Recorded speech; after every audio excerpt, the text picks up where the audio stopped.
আইয়ুকুম আহসানু আমালা। জীবন মৃত্যু দিয়ে তোমাদের জীবনকে সাজানো হয়েছে এজন্য, যাতে করে তিনি তোমাদের পরীক্ষা করতে পারেন। কি করতে পারেন? তোমাদের মধ্যে কে সৎকর্মে অগ্রগামী, কে কাজে ভালো, আমলে ভালো, এটা দেখার জন্য।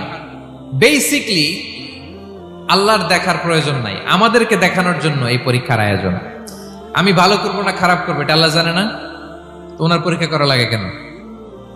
কথা বলেন। আমি জান্নাতি না জাহান্নামী এটা আল্লাহ জানেন না?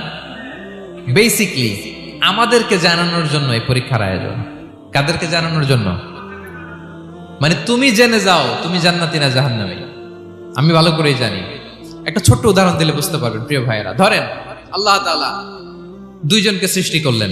উদাহরণস্বরূপ একজনের নাম আব্দুল্লাহ, আরেকজনের নাম আব্দুর রহমান। সৃষ্টির পরে আব্দুল্লাহকে বললেন, আব্দুল্লাহ